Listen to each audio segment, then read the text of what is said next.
Здравейте, приятели, вие сте с вашият информационен геймърски канал. Надявам се, че при вас всичко е наред, защото при мен е супер. И без да губим време, ще ви представя новите игри за месец май, които очакваме този месец. И така, започваме с първата игра за това видео. Това е Формула 1. Тя е за този месец на всички платформи PlayStation, Xbox и Switch. Режима на играта е изцяло променен в сравнение на предишните си версии. Надявам се, че любителите на високата скорост играта ще им допадне. Също така се надявам още повече да се забавлявате с вашите приятели, използвайки изцяло новите автомобили в играта, която ще излезе този месец. И така, продължаваме с следващата игра, която ще излезе на всички конзоли. Това е System Shock. Пригответе се да се спуснете в ужасяващите дълбини на Citadel Station System Shock. За тази игра мога да ви споделя, че доста ще очакваме на нашите екрани този месец, но не само. Мога да ви споделя също така, че е приветствана от критиката на научно-фантастичната класика на ужасите. Трябва да се приготвите за среща с много мутанти и мутирали чудовища. Ще си поправите път през смъртоносни пъзели и ще трябва да разгадаете самите тайни, които ще ви представи играта System Shock. И още една малка тайна мога да ви издам. Това е, че играта ще се завърне под ремиксирана форма, която ще бъде още по-забавна и по-интригуваща, но с запазване на игралната механика от времето. Знайте добре, че всичко ще бъде подновено.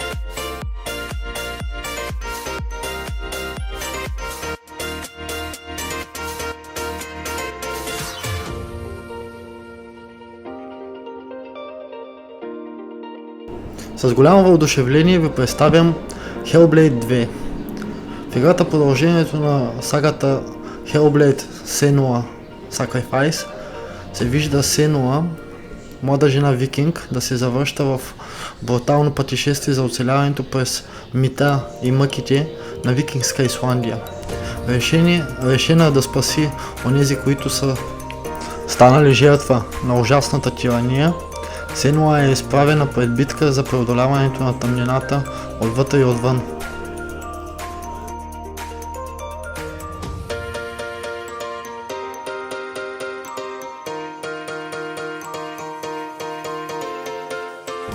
Доста позитивни отзиви чух за тази игра и честно да ви кажа, нямам търпение тя да излезе на нашите конзоли. Датата е 21 май този месец. И това е нещо, което ще ви позволи да присъствате на пораждането на една от най-всепризнатите и влиятелни игри на времената, особено за тази година. Скъпи приятели, присъедините се към Hellblade 2.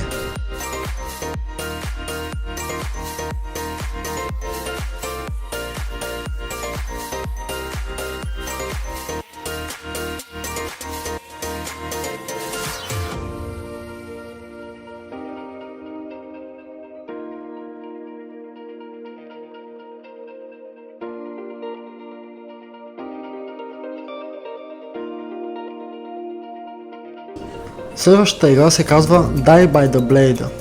Ще ви превърна за леко в кратко време в нинджи. Трябва да победите враговете си с един удар, мултиплеер игра, екшен в същото време, която ви кани да се гмурнете в света на самураите. Овладейте редица традиционни японски оръжия. Надхитрете опонента си в интензивна тактическа битка и овладейте изкуството на убийството с един удар. Разработката на Grindstone ви кани да влезете в този самурайски свят с множество опции на традиционни японски оръжия, които определят набора от ходове.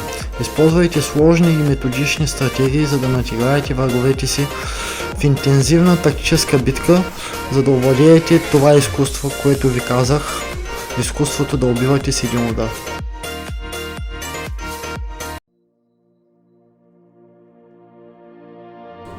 Скъпи приятели, стигаме до средата на това видео.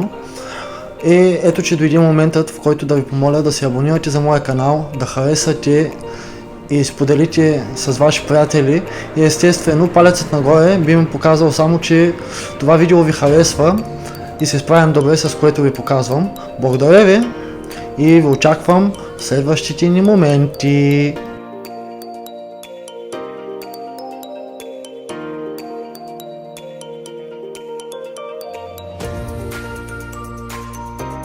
Продължавам с Ghost of Tsushima.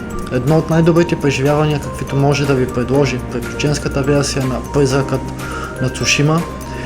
Играта вече я познаваме от версията на PlayStation, но сега ще може да я играем и на компютър.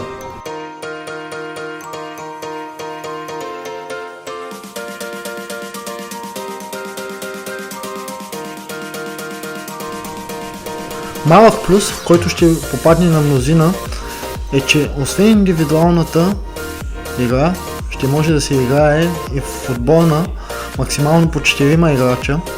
Както казах, това е съвсем малък плюс с излизането на играта. Каня ви да се впуснете в огромно приключение в отворен свят на война за свободата на Цушима.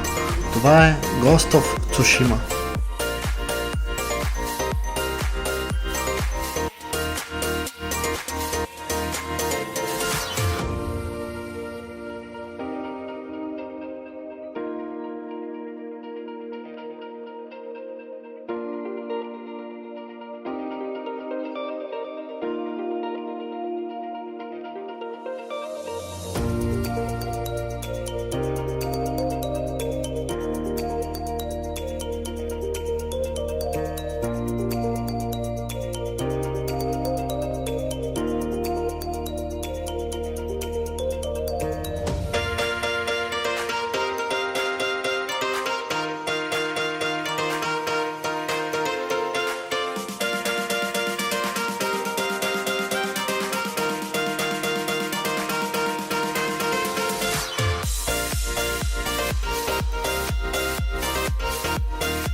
Една много красива стратегична игра, Homeworld 3.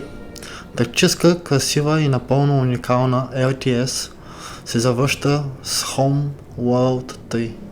Поемете контролът и се впуснете в битка, като се присъедините към офицера от разузнаването Айзак Пакто. Галактиката гори в аномалията, място където легендарният Каран S-Jet изчезва безследно.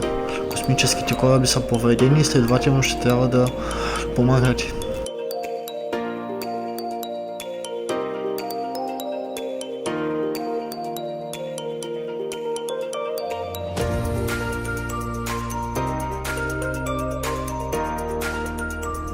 И ето ви една малка подробност е, че лицензът, който е много иновативен в света на RTS, по-специално ще включи за пръв път и 3D режим към играта. Това нещо е доста рядко срещано и според мен е така иновативно, а трейлърът на играта е доста привлекателен.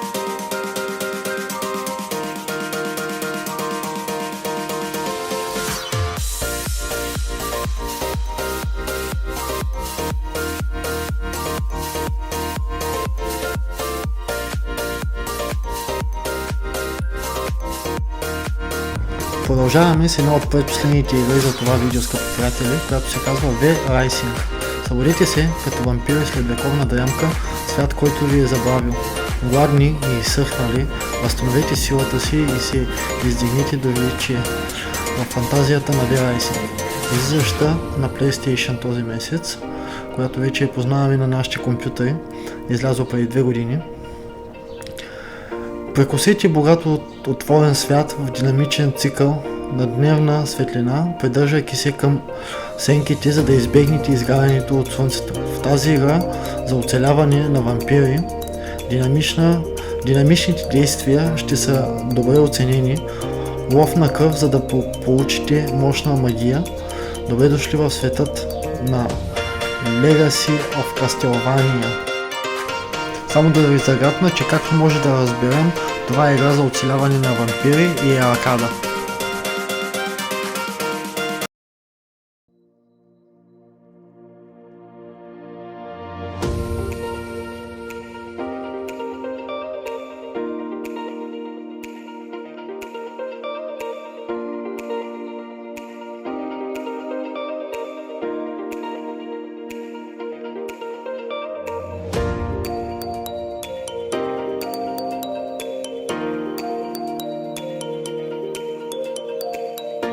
Продължавам с предпоследната игра Prison Architect 2.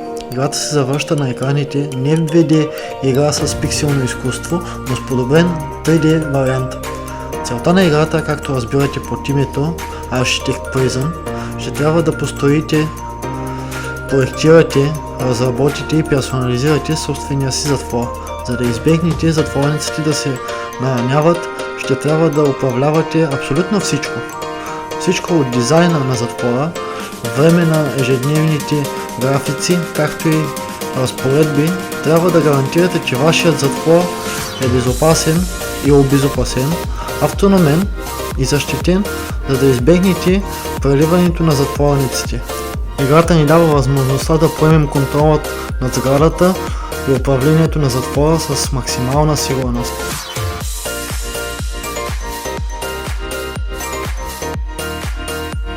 И така, скъпи приятели, стигаме до последната игра за това видео и тя е MotoGP 24. Играта се завръща на нашите консоли през тази 2024 година. Тя пристига с голям брой функции, които са немалко аплодирани от общността, за да започне изцяло нов двигателен пазар, който както в реалния чемпионат, така и в играта ви предлага състезатели, които могат да се прехвърлят в други отбори. И така, като казваме нова версия, разбира се, казваме и нови подобрения. Ако искате да разберете за подобренията, ще трябва да се вмъкнете в кожата на един от състезателите и да направите всичко, за да изкачите до върха с дисциплина, изправяйки се срещу страхотни съперници, за да издигнете своята репутация. И да, аз бях Иван и ви казвам чао, довиждане, до нови срещи!